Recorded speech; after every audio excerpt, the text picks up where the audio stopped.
Fala aí pessoal, bem-vindos de volta aqui no canal do Branco.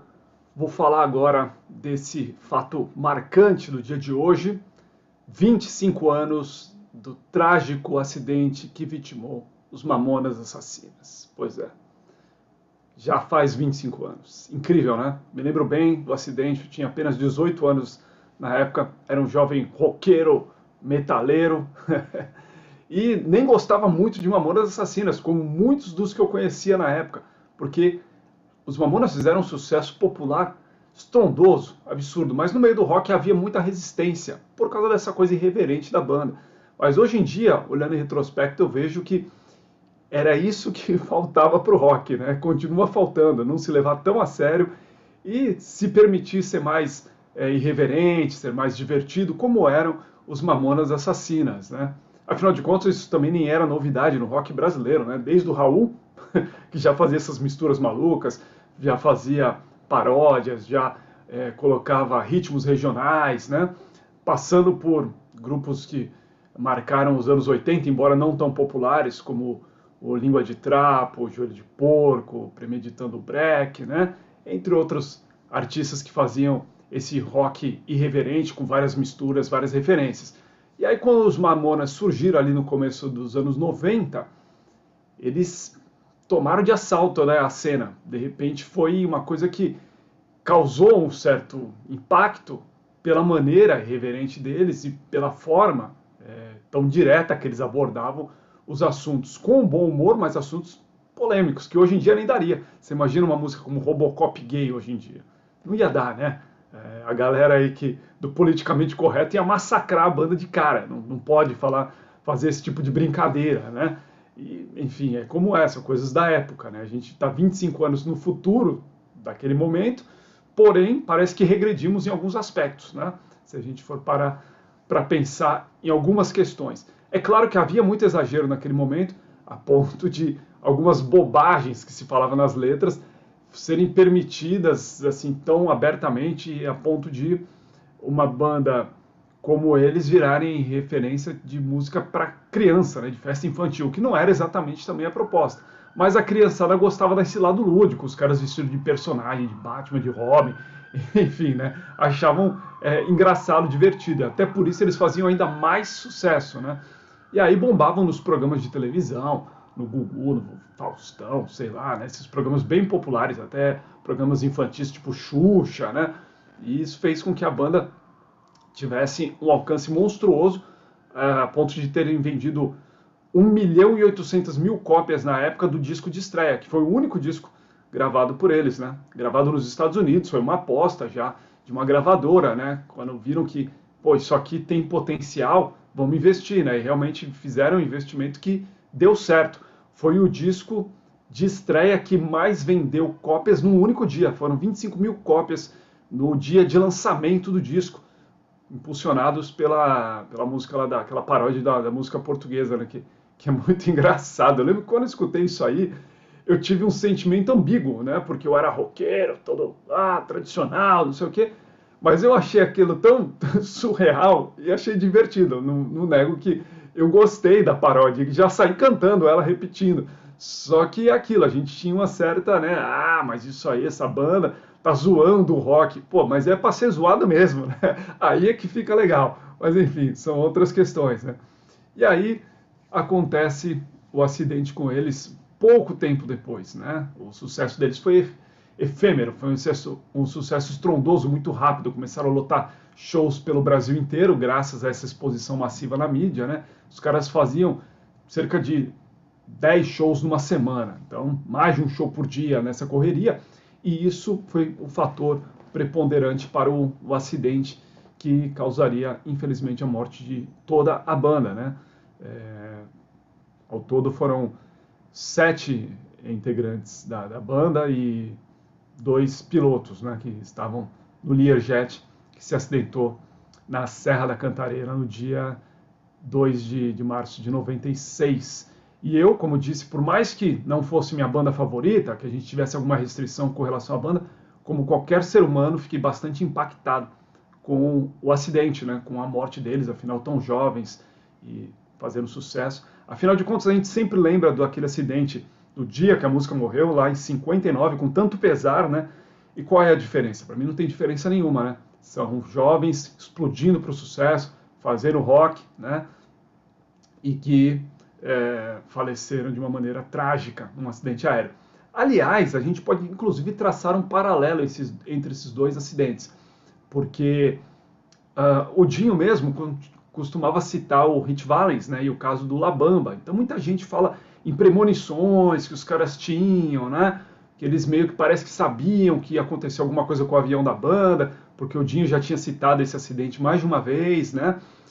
Agora, nesse acidente lá do avião do Ritchie Valens, né, tinha o Buddy Holly e o Big Bopper, né, Big Bopper Richardson. Ele era um cara que já fazia paródias. Se vocês ouvirem a Chantilly Lace, que era a música de sucesso deles, já era zoeira, era uma paródia. Ele começa a música falando "Hello, baby", atendendo um telefone, e ele vai conversando com a pessoa no telefone, fazendo piada. A plateia, tem vídeo disso, a plateia fica rindo o tempo todo. Então, o Big Bopper, ele já era uma espécie de precursor do Dinho e dos Mamonas Assassinas, lá em 59, né? Só pra gente tirar um pouco essa visão, às vezes, preconceituosa de que aquilo lá era o rock and roll e aqui os Mamonas eram outra coisa. Não, era a mesma coisa, na verdade, né? Só que guardadas as proporções e as épocas. Mas o Big Bopper, certamente que lá nos anos 50 já causava uma certa reação de repúdio de parte dos roqueiros mais conservadores e da sociedade conservadora em geral, né? Mas, enfim, aconteceu esse acidente trágico faz 25 anos e eu vou sugerir para vocês assistirem um vídeo do canal Aviões e Música, que eu já citei aqui outras vezes, que é muito legal o trabalho do Lito Souza, hoje é um canal gigantesco, né? Ele é um cara da aviação, do meio da aviação, sempre trabalhou como mecânico de aviões, com uma experiência longa, né? E ele estava trabalhando lá no aeroporto de Congonhas, de Guarulhos, né? No dia do acidente. Então ele certamente que sabe muitos detalhes do acidente e acompanhou toda a investigação que foi feita, né? E ele fez um vídeo de 17 minutos de duração, isso faz uns 3 anos, onde ele mostra, inclusive, os diálogos, né, entre a torre de comando, o controle aéreo, na verdade, né, e os pilotos. No caso, só um piloto fala, e isso aí também demonstra uma falha, uma série de falhas que aconteceram para esse acidente ser tão trágico, né? Vou compartilhar aqui com vocês. Deixa eu fechar esse compartilhamento e colocar um outro, que é do canal dele, né, do Aviões e Música. É muito bacana para quem gosta de aviação. Tem outros casos, ele falou lá do caso do dia que a música morreu, tem vídeo sobre isso. Tem esse dos Mamonas, e tem outros aí no canal do Lito, Aviões e Música, né? Esse é o Lito, ó. E ele vai explicando aqui toda a história. E documentados pelo CENIPA, produziram um relatório final gigante. Esse relatório não está mais acessível para consulta. Só um trechinho para vocês terem exemplo. Aí já entrou uma propaganda para variar, né? Viva o YouTube e as suas propagandas. Mas enfim, o canal do Lito tem esse vídeo aí que é muito interessante, em que ele narra uma série de fatos que foram... Vocês estão vendo que eu gosto de avião, né? Olha quanto aviãozinho tem ali atrás, aqui, ó. Um monte, ó. Tem até um ônibus espacial aqui para a ponta, tem mais aviões ali. Eu também sou apaixonado por aviação, por isso que eu sigo o canal do Lito faz tanto tempo. E lá ele narra uma série de fatos que levaram ao acidente e que, na minha opinião, jogam por terra essa ideia de que os caras previram que aquilo ia acontecer, até porque teve um depoimento do tecladista da banda, né, do Júlio, em vídeo gravado, né, onde ele fala do medo, né, que ele fala que ele tinha sonhado que o avião ia cair ou coisa parecida, ele fala no vídeo, né. Agora, eu acho o seguinte, esse tipo de coisa acontece quando você está pegando avião direto, né, você está no seu dia a dia, acho que não é impossível que a pessoa tenha algum tipo de sonho desse tipo, né. Diz que essa coisa dos aviões era muito presentes na carreira dos Mamonas. Se vocês olharem no verbete da Wikipédia, tem uma série de citações ali envolvendo a história deles e aviões. Citações das músicas, na capa do disco, né, no encarte do disco, um monte de coisa. Mas eles nasceram em torno de um dos maiores aeroportos do mundo, então isso é natural, na minha opinião. e até essa sensação de que eles preveram alguma coisa, porque a aviação estava muito presente na vida deles. Então, eu acho, essa é a minha opinião. E para corroborar isso, acho que o vídeo do Lito deixa isso muito claro quando prova que houve uma série de erros gravíssimos que levaram a esse acidente. Tá aí, ó. Estou mostrando de novo o vídeo dele passando aí, sem áudio. E ele vai narrando desde a escolha da aeronave. Eles pegaram um Learjet, né, de uma empresa de táxi aéreo, mas esse avião, por exemplo, não era o melhor avião para ser usado para táxi aéreo, porque ele foi projetado baseado num avião militar. Então ele era um avião mais arisco de ser controlado, mais difícil, cockpit com pouca visualização, não era o avião mais moderno para o momento, não tinha alguns equipamentos de segurança que já existiam, né? E a escolha da equipe também, né? No caso, o copiloto que estava a bordo não tinha nenhuma experiência com aquela aeronave, então ele não sabia ajudar. Na hora necessária ali da dificuldade, ele não soube ajudar. Outra coisa, os caras estavam trabalhando há muito mais tempo do que é o recomendado, então havia fadiga física do piloto, do copiloto. Os caras estavam cansados, aparentemente, até pelo diálogo ali que o Lito narra bem no vídeo dele, dá a entender que o piloto estava meio que querendo chegar logo, porque estava cansado, né? Eles tinham pegado a banda em São Paulo, ido para Brasília, esperado para voltar para São Paulo, né? E aí, ao chegar, começa a haver uma falha de comunicação entre os pilotos e o controle, né?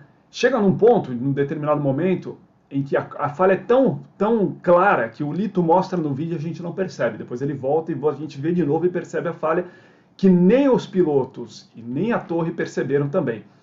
O controle aéreo fala para ele, ok, então agora você pegue setor sul.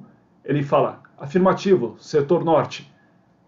Cara, é bizarro, assim, é muito claro. E nenhum nem outro perceberam que um falou uma coisa, o outro respondeu outra, ainda dizendo afirmativo. E passou. Isso é fundamental, porque ele faz uma curva para a esquerda, quando ele deveria fazer para a direita, né? É o padrão ali em Guarulhos, porque... Ó, entrou outra propaganda aqui em cima do vídeo dele. Tá cheio de propaganda aí, hein, Lito? E aí... Isso é fundamental, porque do lado direito tem a Serra da Cantareira, ou esquerda, agora confundi, mas inclusive no manual né, que os pilotos precisam saber de como operar em cada aeroporto, o Lito mostra no vídeo, aparece escrito right, né, virar para o lado direito e não para o esquerdo. E ele vira para o lado esquerdo, acima da altitude que ele deveria estar, mais rápido do que ele deveria estar, ou seja, estava tudo errado. E aí o controle aéreo perguntando para ele, como é que está a situação? Ele fala, não, tá visual, eu tô no controle. Mas não estava, porque ele não enxerga a serra. Você imagina, não tinha neblina nesse dia, que é algo comum lá nessa região, mas a serra, numa noite escura, você não consegue ver. O avião rápido, ele literalmente não viu, e ele se choca contra a serra sem qualquer tipo de aviso prévio, né? Tanto que dá para ver pelos diálogos aí que o controle aéreo fica conversando com ele, de repente fica aquele silêncio, o controle aéreo perguntando, aí pede para um avião da Varig entrar na comunicação, o avião também fala e já não tem mais sinal, porque eles se chocaram de uma vez contra a serra e a morte, evidentemente, foi imediata. Então, uma tragédia meio que anunciada aí que poderia ter sido evitada, né? Muito triste. Mas, enfim, até a conclusão, né, da investigação é que a própria empresa de táxi aéreo estava toda fora dos padrões, técnicos que ela deveria seguir, né, das legislações e tudo mais. Isso é uma coisa comum no Brasil. O acidente do Boechat, que o Lito também narra aí no canal dele, também, mesma coisa, muito parecido. Então vale a pena pensar em tudo isso, né? Sei lá, uma banda que vai contratar uma empresa de táxi aéreo tem que prestar muita atenção em todos esses detalhes aí antes de fazer uma contratação.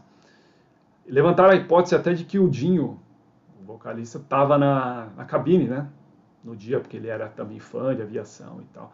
Que ele poderia estar ali brincando de copiloto, não se sabe, porque não tinha gravador de voz na cabine desse avião.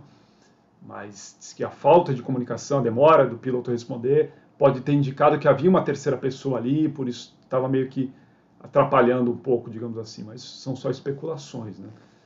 Então vale a pena a gente refletir sobre tudo isso. Acredito que essa questão de premonição é só coincidência, né? E que o acidente, infelizmente, foi uma coincidência trágica de erros, né? Lamentavelmente. E é isso, gente. Esse era o vídeo para falar aí sobre esse acidente tão marcante que vitimou uma das bandas de maior sucesso e talento das últimas décadas aqui no Brasil. Uma pena, né? Certo? Se você curtiu esse vídeo, deixa um like aqui. Se você não for inscrito no canal, se inscreva no canal. Eu sempre falo que aqui no finalzinho do vídeo aparece a bolinha aqui. Deixa eu ver onde é que eu tô com a mão. Cada hora eu tô com a câmera num lugar, eu me confundo. É aqui que aparece, né? Aqui. A bolinha para se inscrever. Certo? Valeu, gente. Compartilha com os amigos aí, me ajuda aí. Beleza? Valeu!